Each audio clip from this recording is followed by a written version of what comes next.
Hello, welcome back to Mitch's Miniature Corner. I wanted to wish you all a Happy New Year, Happy Holidays, if you celebrated any holidays over the intervening weeks.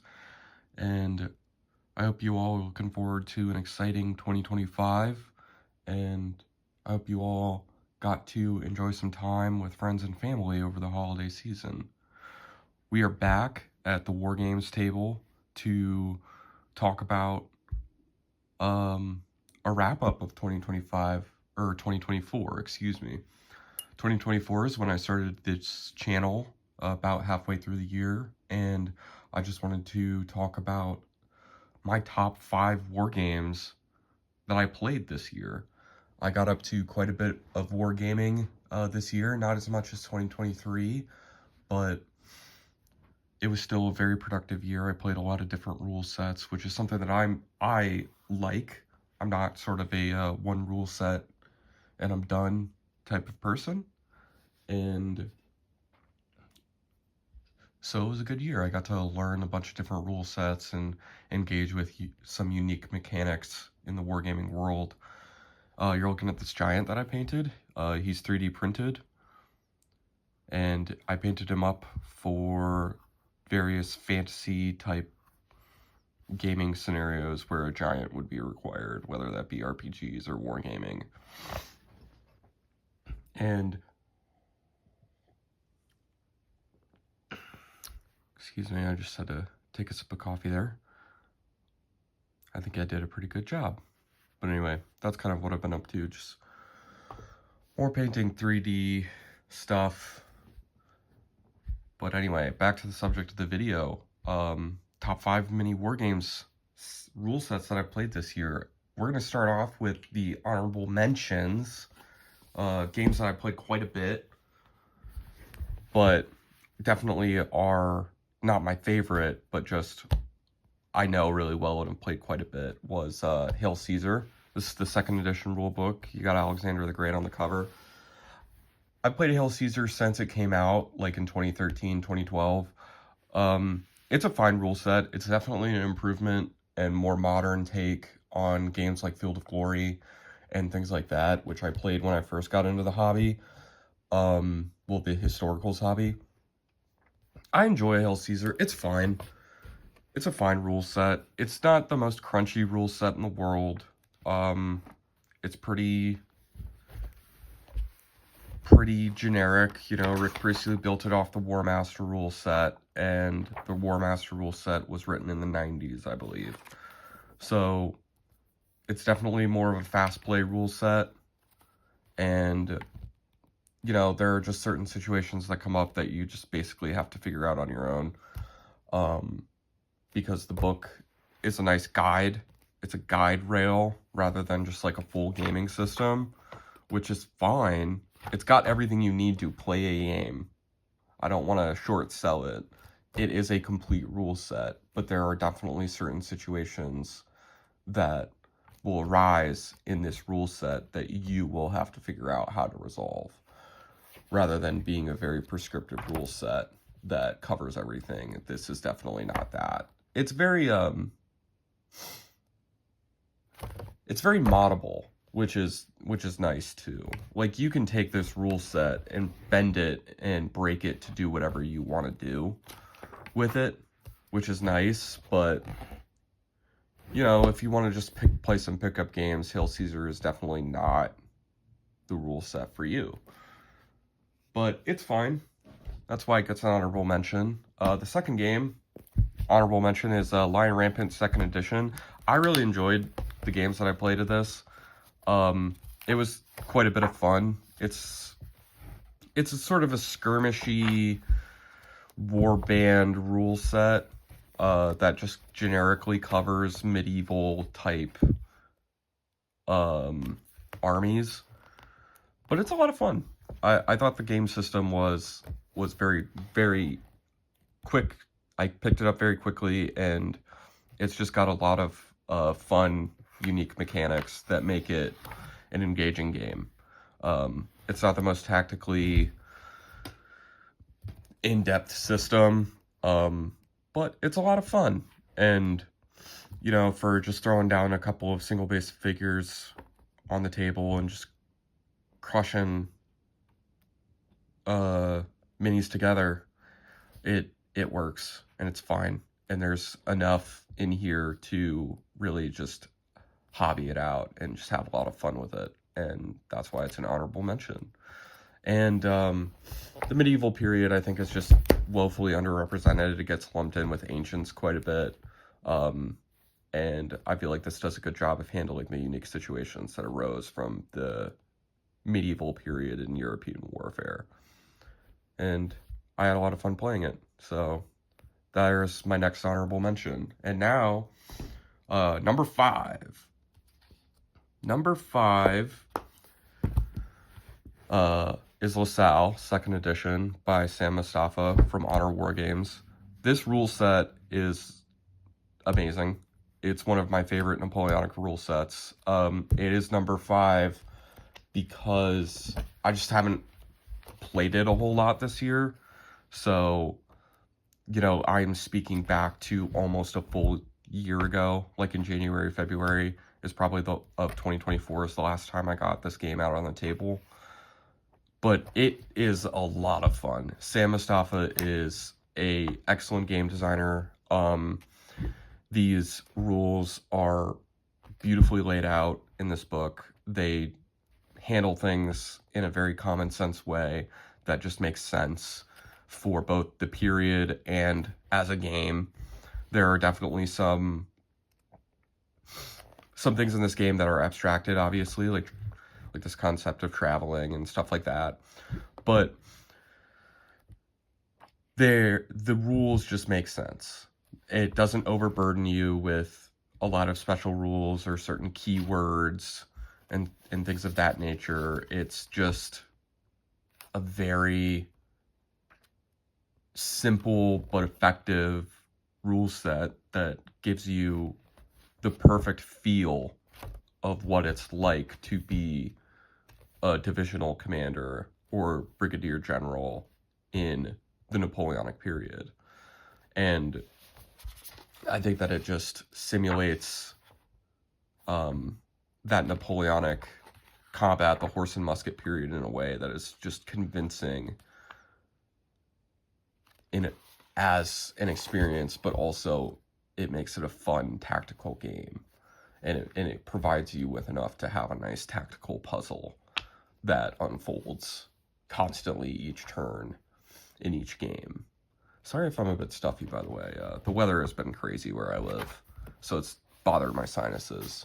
But yeah, I mean, just LaSalle, I can't speak highly enough about it. It's just one of my favorite rule sets, and I am excited to potentially play more of Sam Mustafa's games in the future, because this is just a great rule set, and I'd love to see what else he has in his catalog at Honor Wargames. Number 4. This will surprise no one who's been a long watcher of the channel. In Death Ground by Chris Peters. I really enjoyed playing this game. I played it on the channel. It was a lot of fun. And I didn't expect to have as much fun with it as I did, because it is, again, like, simple but effective. Like, the systems in this game are not super complex, but they create unique tactical scenarios that are just an engaging puzzle to unwind as a commander. And it really just gives you everything you need to play out pre-gunpowder era conflicts with, you know, what I seem to think is a convincing representation of what we believe that combat is like. And it gives you everything you need to play aside from army lists. But I feel as though the army lists that are included in the rulebook, you can kind of figure out like what the methodology is for how these units are made up and how they're point costed, so that if you weren't playing anything out of this book, you could figure it out. You could figure out like how to list out whatever your collection is, essentially. And I think it does a good job of just representing pre-gunpowder conflicts. And that's kind of the goal, right? Is pre-gunpowder era, 2500 BC to 1300 AD.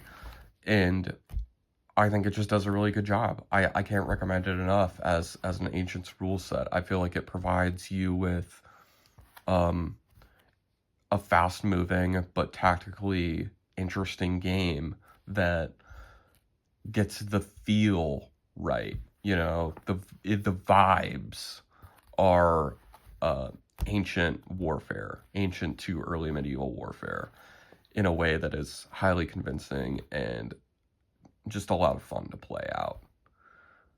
All right, so that's number 4. Number 3 and 2 are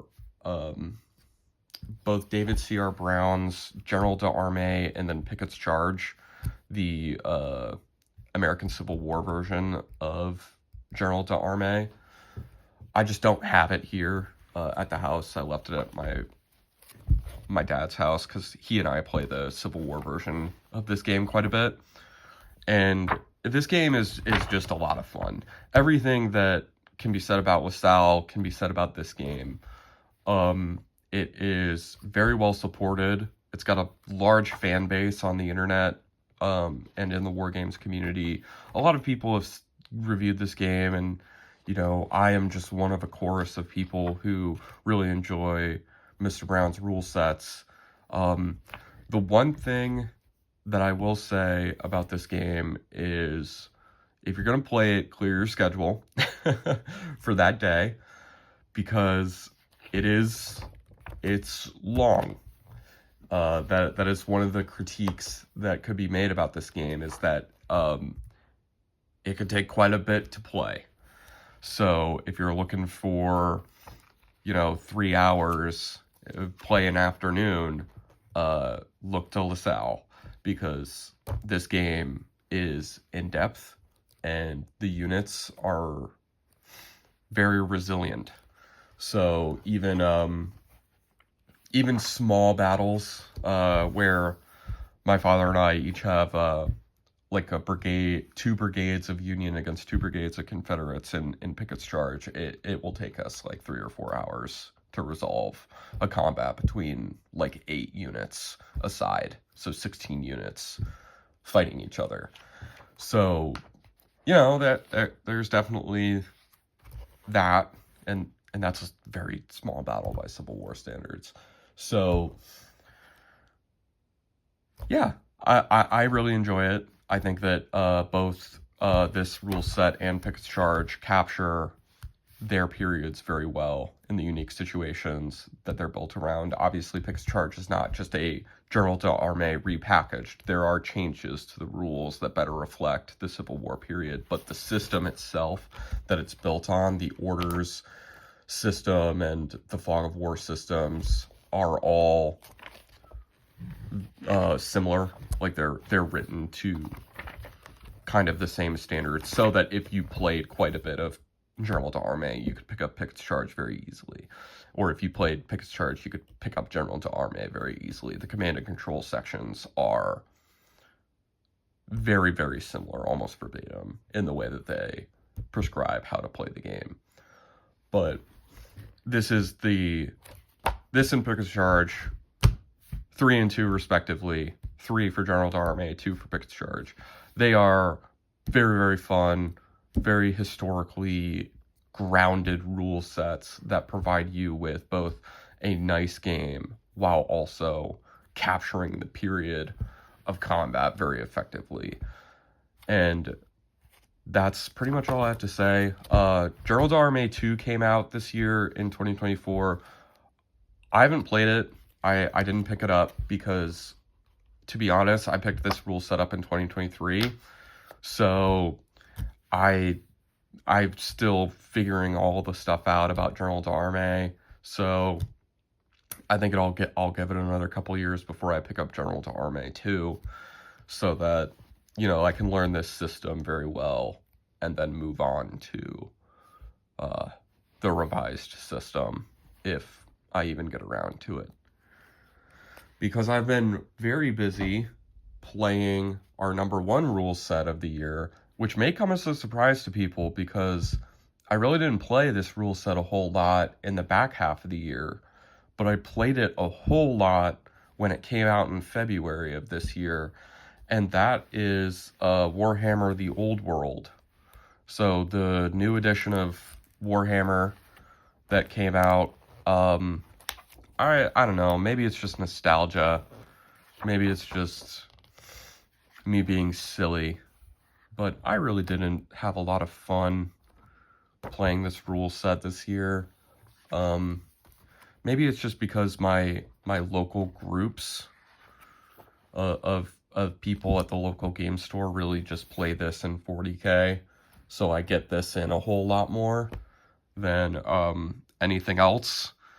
But I really have had a lot of fun. It's a good game.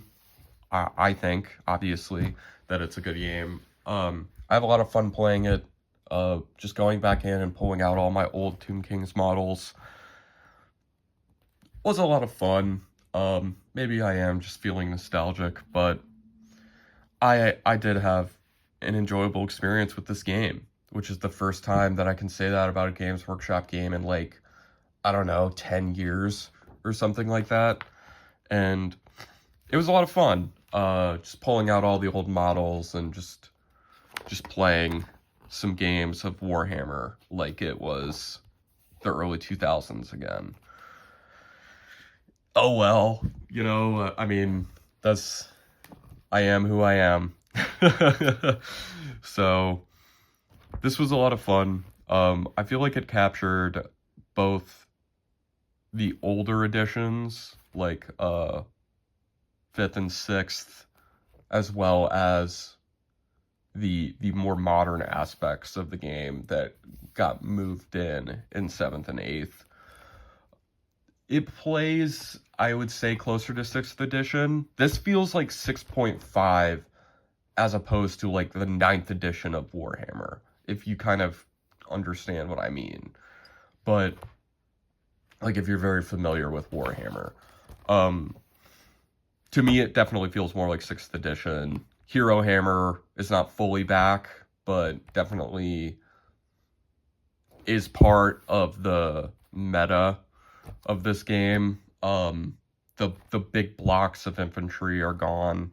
You don't see those as regularly as you did in 8th edition of Warhammer, but this was a lot of fun. I've been enjoying just going back through and having member berries about all the artwork in these books, and just playing games of Warhammer again.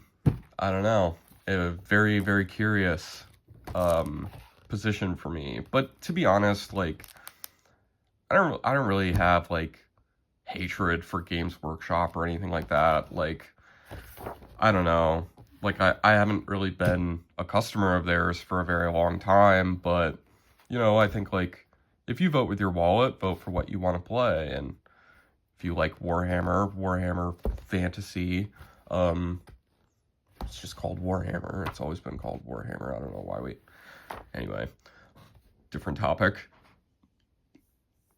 If you enjoy this, vote with your wallet, right? Buy it, play it, have fun. I'm not going to tell you how to have fun, and I'm not going to tell anyone else how not to have fun if they don't enjoy Warhammer, but I personally do, and I've had a lot of fun with this rule set, so that's why it's number 1 this year, because I think that, 1, I've got the most games of this under my belt this year, and 2, all of those games were exciting and fun, and I even made new friends playing this game this year, which is a big part of the hobby for me, is the social aspect, because I could just play Total War or Men of War 2 on my computer and get the same in-depth gaming experience of tactical milsim type ideas or puzzles. But, you know, meeting people, rolling dice, having a good time is why I facilitate this hobby. And I feel as though, you know, Warhammer the Old World at least for me, brought all of that together. And it's a package that is interesting to the people in my local community that who are of the persuasion of playing tabletop war games. So I think that it would be a disservice to not talk about this when this is more or less what I've been doing in the background all year. And my passion obviously is for history. I'm a historian, but I feel as though I am also a hobbyist and a gamer, and this is the pinnacle of the hobby right now for me in my local community. Everyone is playing this game, and we're all having a good time. So, New Year 2025, I'm looking forward to obviously playing this game a lot more, but I'm also very interested in getting some more games with these rule sets as well. Oh golly. I am looking forward to playing more of these games and doing more historical stuff in the new year as well. This channel is just Mitch's Miniature Corner for a reason. It's just whatever I'm doing, whatever I'm painting. And, you know, historicals has been a big drive this year, but, you know, I've got some other projects brewing in 2025, both historical and non-historical, that I'm looking forward to getting into. So I hope you all are doing well. I would love to interact with you guys in the comments if you've got comments, and I hope you guys are having a great start to the new year. Hope you all are doing well. Happy wargaming, and God bless you. Looking forward to a good 2025.